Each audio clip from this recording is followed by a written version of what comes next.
This is the Leadership in Insurance podcast, brought to you by FinPro Search Partners. Insurance companies are businesses and they need to look for the long term and be sustainable. We went from 0 to 1 and now it's going from 1 to 100. Insurance as a concept, as a kind of service, is brilliant.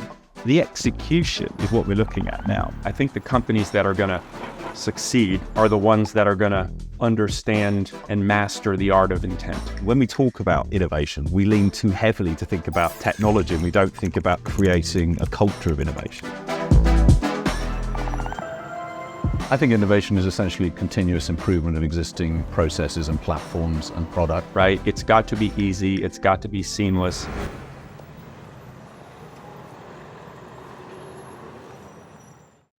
Hello and welcome to the Leadership in Insurance podcast. I'm your host, Alex Bond. And I always say I'm lucky because I'm always privileged that anyone comes on, but I am lucky because it's one of my favourite people in the world of insurtech. We've known each other a little while. Tanner Hackett from Counterpart. Tanner, welcome to the podcast. How are you? Honored to finally get the invite. It's been a long time. I actually don't know why this hasn't happened before, actually. It's a mystery to me, but sometimes the people you sort of bump into, you forget that they haven't been on. So, yes, thank you very much for coming on. It's going to be a fun conversation. We're going to cover, no doubt, loads of ground. But before we do that, Tanner, just for the people out there that don't know you or Counterpart, it'd be great if you could introduce yourself and obviously the Counterpart business. Yeah. Well, thank you for having me. It's been a pleasure knowing you over the last few years. And I love what you do on this podcast. But for Counterpart, we are a management liability and professional liability MGA. We focus on small businesses. We've written 35,000 policies. So, this is really the high flow transactional business backed by Aspen, Markel, Westfield, and a bunch of reinsurers. And yeah, this is a program we launched for half a decade ago. And one of those businesses where we made a lot of the right bets early, and those bets are compounding now over time. Yeah, you very much did. And I think you were one of the people that came from outside into the insurance industry that, it was very clear to me that whilst you were a challenger, you respect it enough to really understand and get underneath the insurance. And that's why we're still talking 5 years on and some of those have died by the wayside. So, and I kind of wanted to get into that because your Genesis story is quite interesting. And you're kind of one of those businesses. We're talking about AI now because everyone's banging on about it, but you were always going to be an AI first business, and that probably comes out of your genesis into Counterpart. So I wondered if you kind of might, walk us through that, really. Yeah, that was our promise early on is to these carrier partners that we worked with, who in many cases were writing some of the business that we proposed that we write on their behalf. We said, we'll show you the future. We will show you how you can leverage data and technology to address these inefficiencies in how business is procured, it is communicated, and how it's managed throughout the policy lifecycle. This is where I come from, a technology background. Prior to Counterpart, built a few companies, a very large e-commerce company in Southeast Asia that was bought but another marketing tech company that I co-founded in New York that was bought by a private equity business. So I guess the principles of how you leverage data to predict outcomes was something I've worn before. And there was a very obvious use case for that in insurance, where you're trying to take information that is presented to you both through an application, but then also all additional information, the internet, public and private places, to be able to predict the probability, the frequency and severity of a claim. That was the I guess the tip of the iceberg, but so many other interesting use cases for this similar infrastructure across risk mitigation and claims management as well.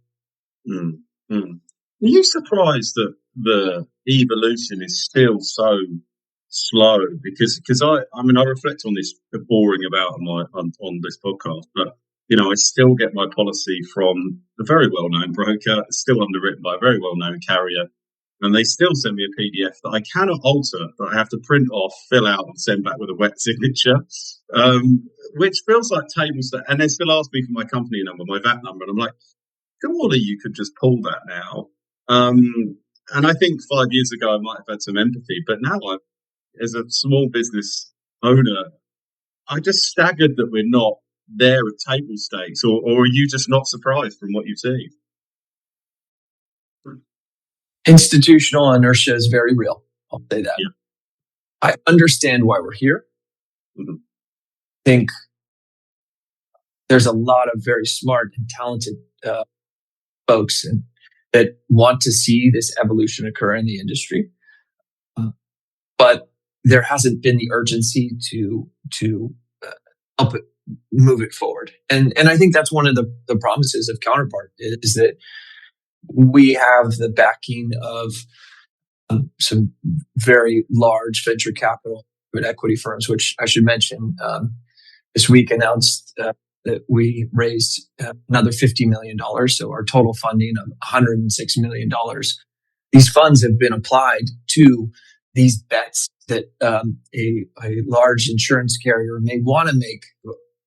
But it's really tough for them to seed, to get the investment, both in terms of dollars, but also that change management into their organizations. Well, we're taking venture capital money and private equity money that is our foundation.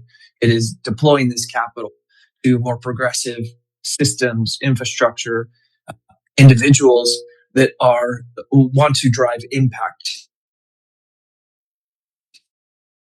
in the industry. And so we give them a platform to go execute this, whether this is building up the data infrastructure, whether this is building up the context, these parts of the system working together. Typical insurance institution where they're focused on monthly, quarterly profitability and revenue targets. I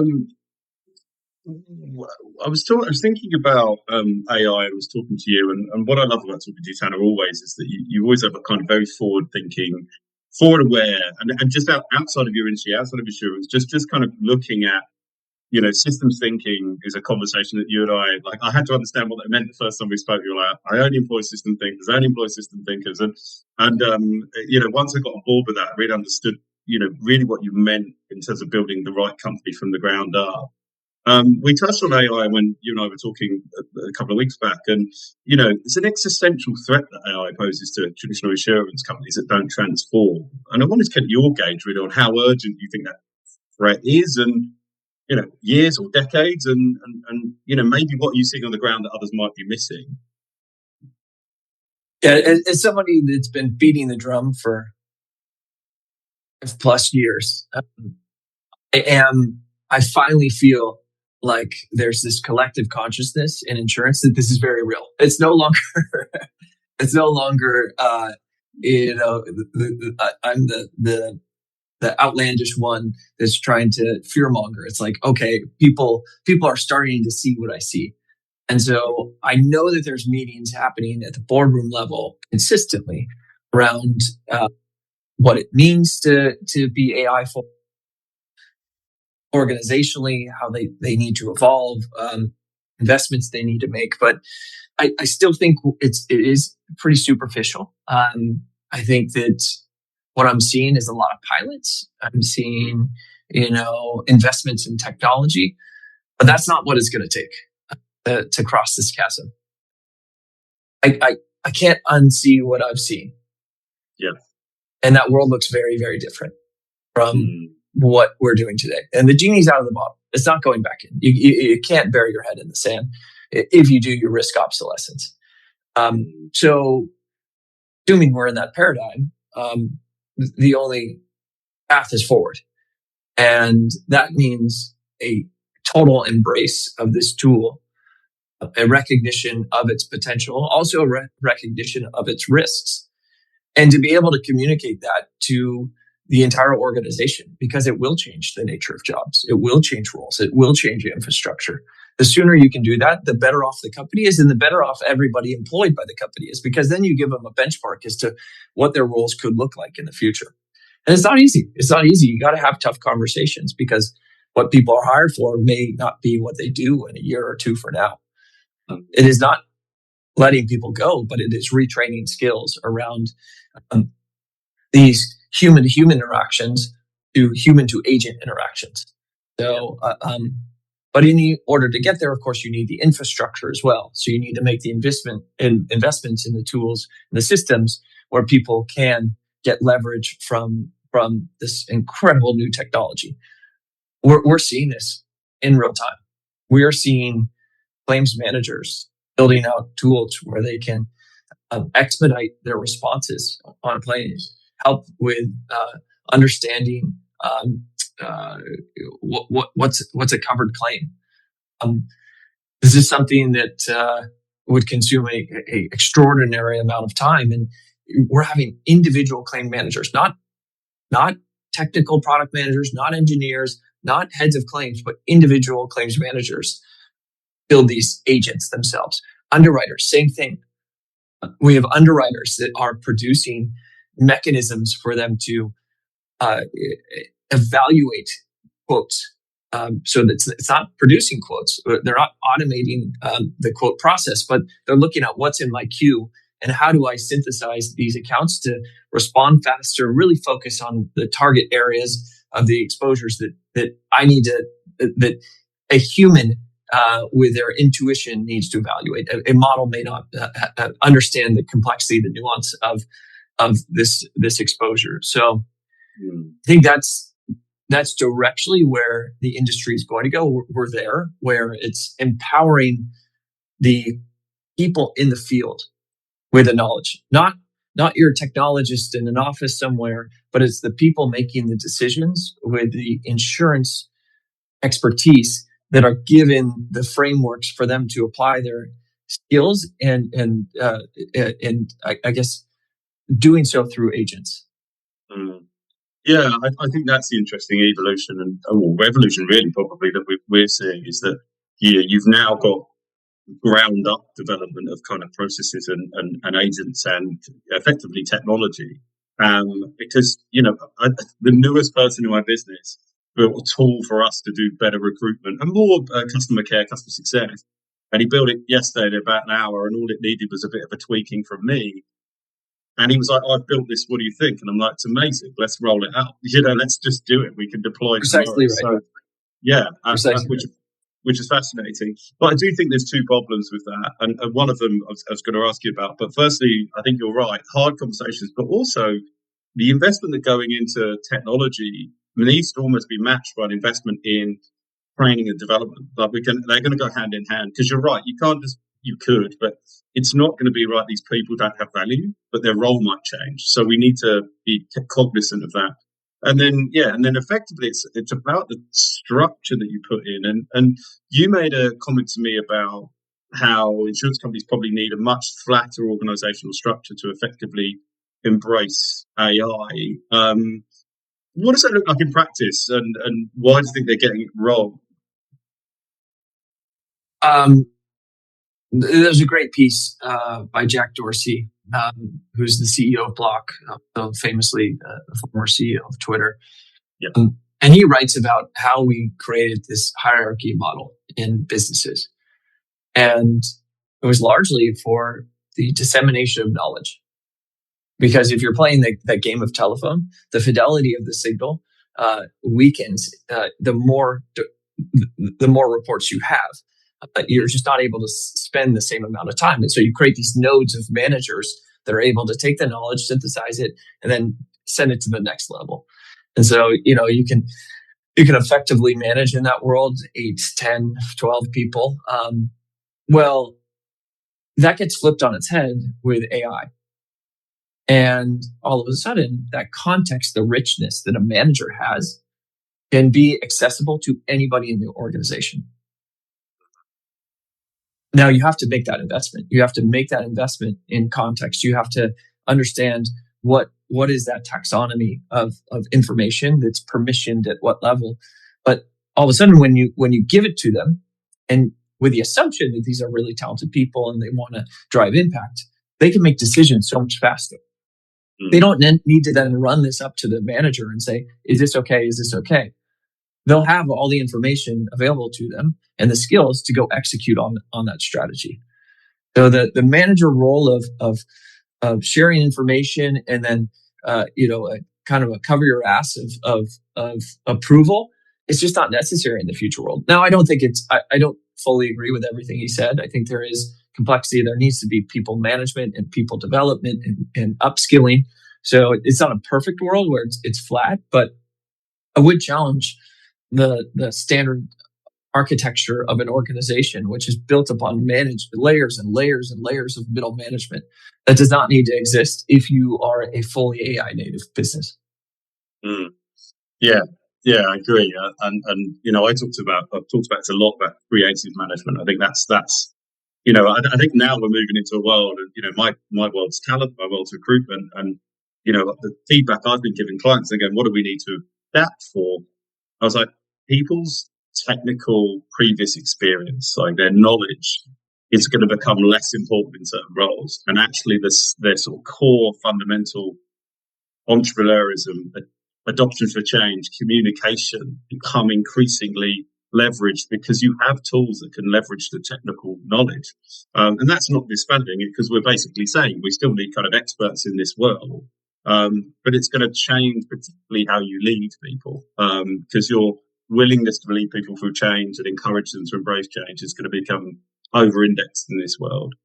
But even more fundamentally, it is in this world you don't do a job, you have an impact, right? Yep.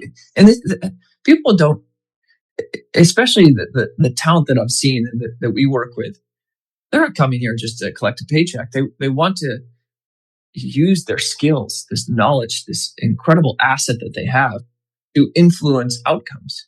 And we're saying, hey, you don't need all this bureaucracy, all this inefficiency of decision making. You're given the infrastructure to go do those things that you're talented enough to go do, and we want to empower you as a decision maker in an organization, which is, this is music to people's ears in this industry, where there's you live in a box, and you're told not to question the box, not to go outside of the box. We're saying we're throwing that box out the door and saying, let's see what you're capable of.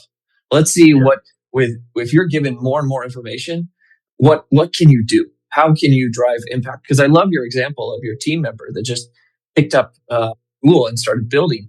All of a sudden, they're not just affecting what they do on a day-to-day basis, but I assume you're giving this tool to others. And so, it creates this great feedback loop of let's see what people are developing. Let's see who's an outlier of performance, and let's try and provide this to the entire organization, because obviously they're doing something right. Yeah, we've already had to implement a thing saying no one's allowed to build a thing unless they're prepared to share their working with the group, and then we kick it around, and if we all agree, then we give it a go. You don't need to use it if it doesn't aid you, but we have to agree that it's a good idea and it serves a purpose.